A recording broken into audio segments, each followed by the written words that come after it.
যে ক্রিকেট কূটনীতির কথা বলছি সেখানে তারা ব্যর্থ হয়েছে শতভাগ। আমরা এদেশের সাধারণ মানুষ, ক্রিকেট হচ্ছে আমাদের ঐতিহ্য, ক্রিকেট হচ্ছে আমাদের মর্যাদার একটি খেলা।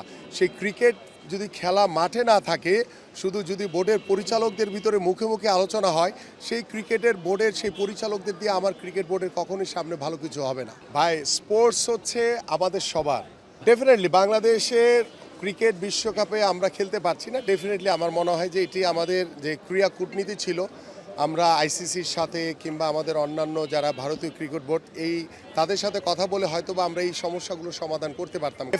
ডেফিনেটলি এটা বলার অপেক্ষা রাখে না, যেহেতু আমরা আপাতত নির্বাচনকালীন কর্মব্যস্ততার কারণে অনেক বিজি রয়েছি।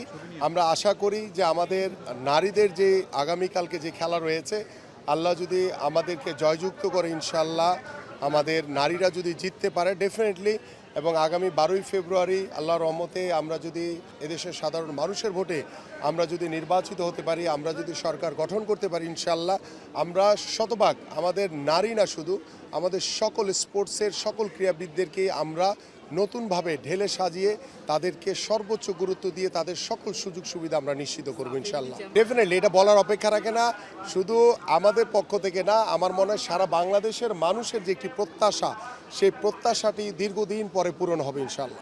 ডেফিনেটলি আমি তো বলেছি, কারণ আমার বয়স যখন 3 বছর তখন থেকে আমি এই এলাকায় বসবাস করি, তো তখন থেকে আমি এই এলাকার খেলাধুলা করেছি। তখন এত বাড়িঘর ছিল না, প্রত্যেকটি এলাকার মাঠে বিভিন্ন জায়গায় আমি খেলাধুলা করেছি। সো ছোটোবেলা থেকে কিন্তু এই মানুষগুলোর সাথে কিন্তু আমি বেড়ে উঠেছি। সো আলহামদুলিল্লাহ, যে আশা করি যে লোকাল যে শব্দটি আপনি বলেছেন সেটা ডেফিনেটলি একটা আলাদা এক্সট্রা বেনিফিট আমি অবশ্যই পাবো।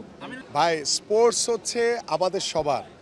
আমি একজন ফুটবলার হলেও বাংলাদেশের সকল স্পোর্টস নিয়ে কথা বলার অধিকার আমার রয়েছে। আমার কাছে যেটা মনে হবে এটা নিয়ে কথা বলা উচিত, ডেফিনেটলি আমি এটা নিয়ে কথা বলবো।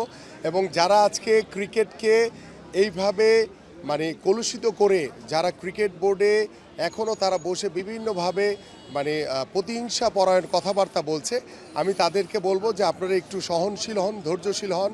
কারণ ক্রিকেট বোর্ডে যেহেতু আপনারা দায়িত্ব পালন করছেন, আপনাদেরকেই কিন্তু জবাবদিহিতা করতে হবে যে ভালো মন্দ, কেন আপনারা বিশ্বকাপ ক্রিকেটে খেলতে যেতে পারেননি, কেন আমাদের খেলোয়াড়রা নিরাপত্তার কারণে বাইরে খেলতে যেতে পারলো না, কেন আজকে মোস্তাফিজের সাথে এই ধরনের ঘটনাগুলো ঘটলো, কেন আজকে ক্রীড়া সাংবাদিকদের সাথে ক্রিকেট বোর্ডের পরিচালকদের একটি দূরত্ব তৈরি হলো।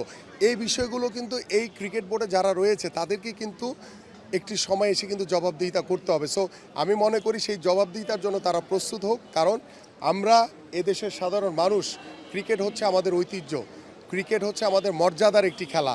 সেই ক্রিকেট যদি খেলা মাঠে না থাকে, শুধু যদি বোর্ডের পরিচালকদের ভিতরে মুখে মুখে আলোচনা হয়, সেই ক্রিকেটের বোর্ডের সেই পরিচালকদের দিয়ে আমার ক্রিকেট বোর্ডের কখনোই সামনে ভালো কিছু হবে না। না না, আমি কখনোই ক্রিকেট বোর্ডের এগুলিতে যাব না, কখনোই যাব না। ডেফিনেটলি বাংলাদেশের ক্রিকেট বিশ্বকাপে আমরা খেলতে পারছি না। ডেফিনেটলি আমার মনে হয় যে এটি আমাদের যে ক্রীড়া কূটনীতি ছিল, আমরা আইসিসির সাথে কিংবা আমাদের অন্যান্য যারা ভারতীয় ক্রিকেট বোর্ড তাদের সাথে কথা বলে হয়তোবা আমরা এই সমস্যাগুলো সমাধান করতে পারতাম। কারণ আইসিসিরও একটি বাধ্যবাধকতা রয়েছে যে তারাও কেন এই ধরনের একটি সিদ্ধান্ত নিবে যে না, বাংলাদেশকে ছাড়াই তারা বিশ্বকাপ চালাবে।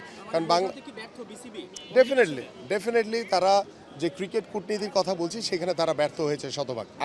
আমি একমাত্র মানুষ যে 5ই আগস্টের পর থেকে বলেছি যে আমরা ক্রীড়াঙ্গন চাই রাজনৈতিক মুক্ত, দলীয়করণ মুক্ত। এবং আপনাদের মিডিয়ার মাধ্যমে আমি যেটি আগেও বলেছি, আমি এখনও সেই জায়গায় রয়েছি। আল্লাহ যদি আমাকে কবুল করে, আমি ভবিষ্যতে টোটাল ক্রীড়াঙ্গনকে রাজনৈতিক মুক্ত করবো ইনশাল্লাহ। এখন তো কোনো আসলে দলীয় সরকার নেই, এখন যেহেতু একটি অন্তর্বর্তীকালীন সরকার রয়েছে। যদিও আমরা দেখেছি যে আমাদের যে সাবেক ক্রীড়া উপদেষ্টা তিনি কিভাবে ক্রিকেট বোর্ডকে কিভাবে প্রভাবিত করার চেষ্টা করেছেন, বাট ভবিষ্যতে আমি মনে করি যে সবাই আমাদের। তো সেই ক্ষেত্রে আমাদের শুধু কোনো ব্যক্তিগত না, আমাদের দেশের স্বার্থকে বড় করে দেখতে হবে, আমাদের খেলোয়াড়দেরকে স্বার্থ বড় করে দেখে আমরা আমাদের ভবিষ্যৎ ক্রীড়াঙ্গনকে সাজাতে চাই।